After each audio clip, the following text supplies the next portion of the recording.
আসসালামু আলাইকুম সুপ্রিয় দর্শক, আপনারা কেমন আছেন? আশা করি সবাই ভালো আছেন, সুস্থ আছেন।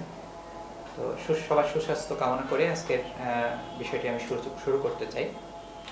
আজকে আমি ক্যান্সার সম্পর্কে একটি খুবই প্রচলিত একটি ধারণা যা আমাদের সবার মাঝে অনেকের মাঝেই বিদ্যমান, সেই ধারণাটি নিয়ে আমি আজকে কিছু কথা বলবো।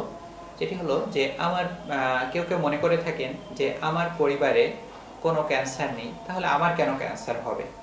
আবার অনেকেই মনে করে থাকেন যে আমার পরিবারে ক্যান্সার হয়েছে, তাহলে আমার ক্যান্সার হবে। তো এই ক্যান্সারের যে পারিবারিক ইতিহাস, যে একজন মানুষের ক্যান্সার হলে তার পরিবারের অন্য সদস্যদেরও যে হওয়ার সম্ভাবনা, এই সম্ভাবনাটা আসলে খুবই কম। আমরা যদি দেখে থাকি যে সামগ্রিকভাবে আমরা যদি চিন্তা করি যে ক্যান্সার তো প্রকৃত কারণ নাই, আমরা যদি দেখি যে 100 জন মানুষের যাদের ক্যান্সার হয়েছে তাদের ভিতরে কয়জনের পারিবারিক ইতিহাস ছিল, যদি আমরা চিন্তা করি তাহলে আমরা দেখব যে 10 থেকে 15 জনের হয়তোবা পারিবারিক ইতিহাস ছিল। আর দেখবেন যে 85 থেকে 90% মানুষেরই যারা ক্যান্সার আক্রান্ত হয়েছেন তাদের কোনো পারিবারিক ইতিহাস নেই। তাহলে এই মানুষগুলো কোথা থেকে হচ্ছে?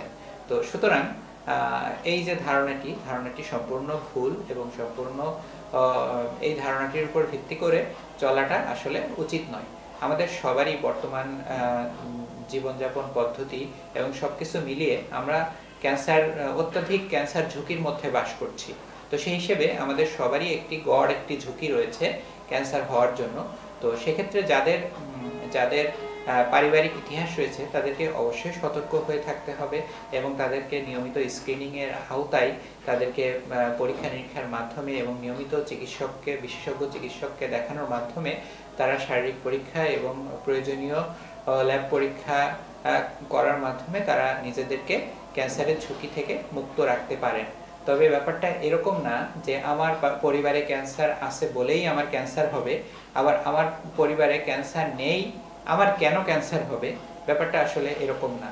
আমাদের সবারই একটা বয়সে, বিশেষ করে বেশিরভাগ ক্যান্সারই 45 থেকে 50 বছরের পর থেকে শুরু হয় এবং স্ক্রিনিং টেস্টগুলো এই 45 থেকে 50 বছরের পর থেকেই শুরু হয়। সুতরাং আমরা সবাই নিজেরা সচেতন হব এবং ক্যান্সার সম্পর্কে সঠিক ধারণাগুলো আমরা নিজেরা রাখবো এবং অন্যকে জানাবো।